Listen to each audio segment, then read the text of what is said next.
Hi, I'm Mr. McBride. And I'm Mrs. McBride. And today we're going to read Moosletoe by Margie Petlatini and illustrated by Henry Cole. All right, Moosletoe. That sounds a lot like mistletoe, but with a moose.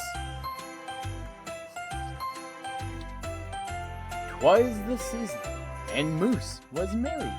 He joyfully tickled the ivories with a tuneful of tidings and a flurry of fa-la-las. He was so full of ho-ho-hos, even his moustache had the holiday spirit. Oh, that's a big moustache he has there. But Moose was more than just a bit merry and bright. He was busy, busy, busy. There was a lot to be done on his list of to-dos, but with orderly organization, a bit of regimentation, lots of imagination, and just plain good old Moose know-how, getting ready for the big day should have been simple, easy, yes, and all possibilities just perfectly perfect. He wasted not one merry minute. Moose got moving and put some hustle to the holiday bustle. He went to work. He wrote cards and letters till his hooves hurt. Check. He shopped till he dropped. Check. He hauled home boxes and bags and presents galore. Moose had gifts for everyone, stacked from his ceiling to floor. Check, check, check. Then he wrapped, yo, yo, yo. And he ribboned, ho, ho, ho. And each and every package he tied a big, beautiful bow. Check and double check. So far, so simple, so easy, so perfectly perfect. Another look at the list, and Moose headed for the kitchen. He pulled out the pots, pans, and bowls, sifted through stacks and racks of cookbooks. He whisked with his left, spooned with his right. Moose baked tons of tins of cookies. Check! Dozens of cakes, breads, and sweets. Check, check, check. Yum. He made jellies, sticky jams. Moose roasted a goose and some chestnuts. He toasted marshmallows and yams. Check, check, check. Triple check. Yes, yes. So simple, so easy, and, but of course, so perfectly perfect. He's doing so much work for a perfectly perfect Christmas. Decorations were up next on his list. Things to do and get done. So Moose decked the hall, then spruced up the walls. He beaded, bowed, and moosletoed. Moosletoed. He gathered garland, roped wreaths, and holly. Jingle bells, sang Noels. Oh, good golly, this Moose was jolly. Check, check, check, check, check, check, check. Check.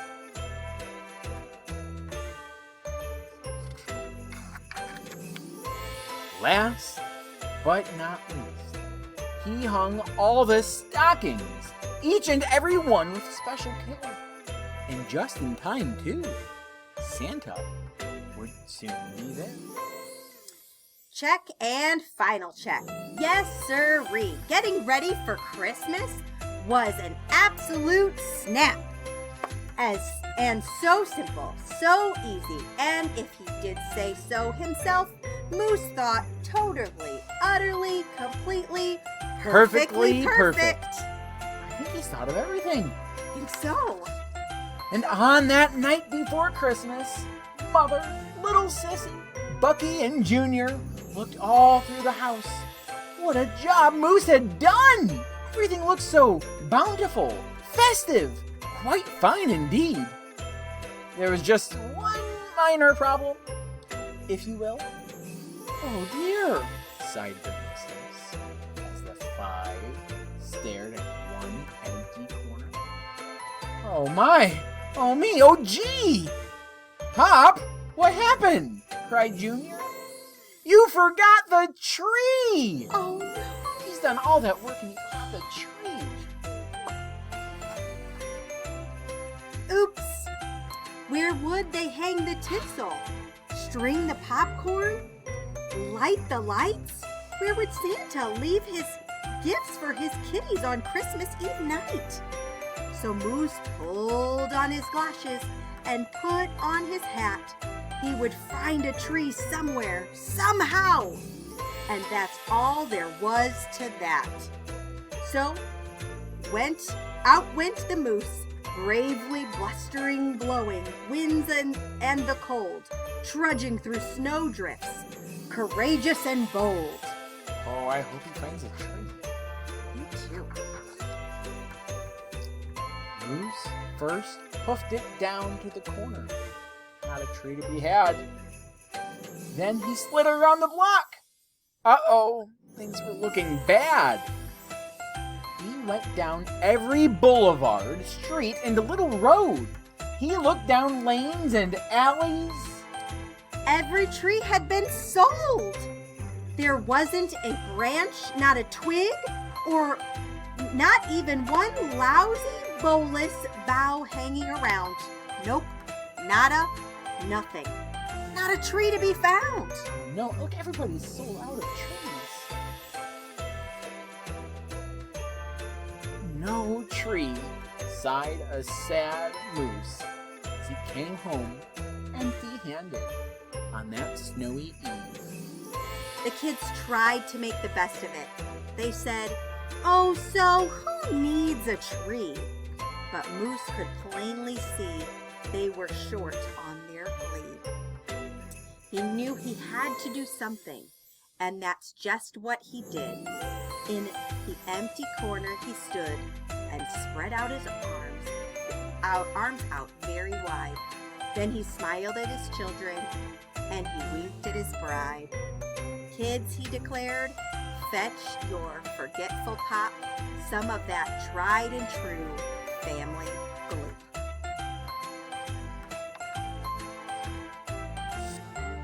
So back came the kids carrying a big pot of glue, and without a word to one another, they knew just what to do.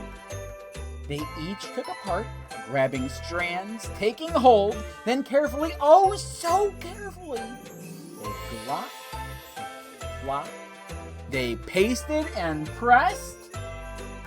They curled and twirled every which way a follicle could fathom, until Moose's magnificent moustache was indeed even more of a marvel to see. What's he doing with his moustache? Moose was just a few needles shy of being an evergreen. They strung Moose with lights from his head to his toes and draped them with tinsels, beginning right with his nose.